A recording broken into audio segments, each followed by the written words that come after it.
नमस्कार, welcome on my YouTube channel Manju yoga studio.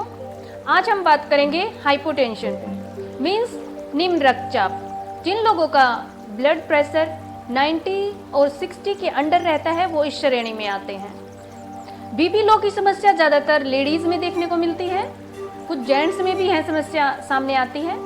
BP low के कारण हमें बहुत तरह की समस्याएं सामने आ सकती हैं, जैसे कि हार्ट अटैक हो सकता है या कोई हमारा ऑर्गन फेल हो सकता है। बीपी लो होने के मेन कारण क्या है? नाड़ी तंत्र का कमजोर होना।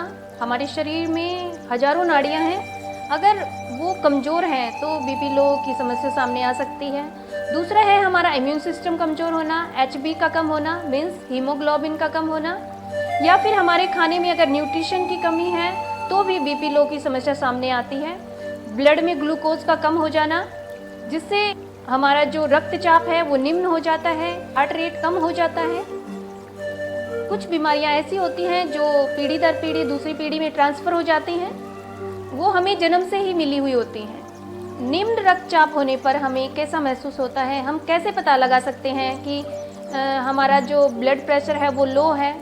अगर आपको चक्कर आ रहे हैं या उल्टी जैसा महसूस हो रहा है या फिर थकान महसूस हो रही है, इसमें हाथ पैर सुन्न पड़ जाते हैं और धुंधला दिखाई देने लग जाता है, अगर इस तरह के सिम्टम आपको भी महसूस होते हैं तो अपने बीपी को जरूर चेक कराएं और अपने बीपी को नॉर्मल लाने के लिए कुछ योग क्रियाओं की प्रैक्टिस करें, जिससे आपका जो हार्ट रेट है वो बढ़ जाएगा और आपका बीपी नॉर्मल आ जाएगा।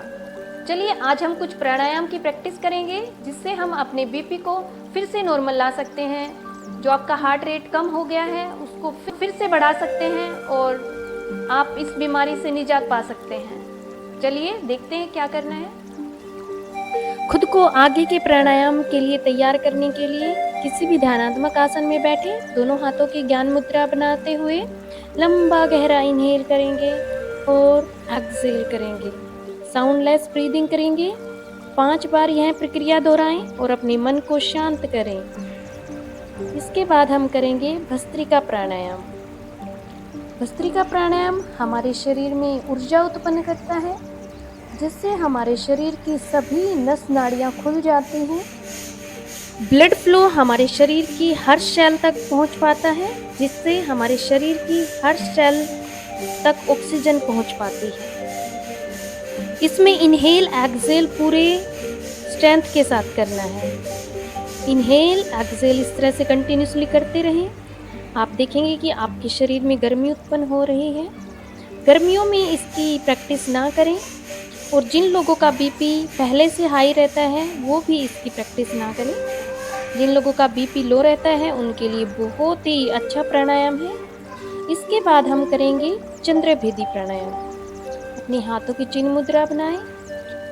राइट हैंड की मिडल फिंगर और रिंग फिंगर से अपनी लेफ्ट नोस्ट्रल को बंद करेंगे और राइट से पूरी लंबी गहरी श्वास अंदर भरेंगे और फिर राइट को अंगूठे से बंद करते हुए लेफ्ट से ही एक्सहेल कर देंगे। हर बार राइट से इनहेल करना है और लेफ्ट से एक्सहेल करना है।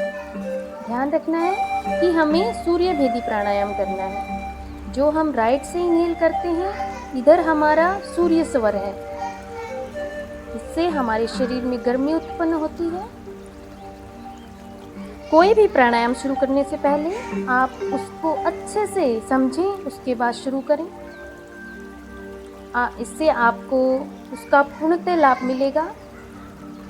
इसके बाद हम करेंगे कपालभाति। कपालभाति प्राणायाम हमारे शरीर के लिए बहुत ही अच्छा प्राणायाम है। हमारे वजन को कम करता है और हमारे शरीर को शक्ति प्रदान करता है। इसमें इनहेल नेचुरली होता है और एक्सहेल हमें फोर्स के साथ करना होता है। हर रोज़ 10 मिनट कपालभाति की प्रैक्टिस करें, और जिन लोगों का बीपी लो रहता है वो अपने बीपी को नॉर्मल ला सकते हैं। इन सब प्राणायामों के साथ साथ आपको खाने पीने का भी ध्यान रखना है। निम्न रक्तचाप वालों को सेब, गाजर, खजूर, अंजीर, मुनक्का, पालक, बथुआ, इन सब चीज़ों का सेवन करना है। इस तरह से आप अपने हाइपोटेंशन को नॉर्मल ला सकते हैं।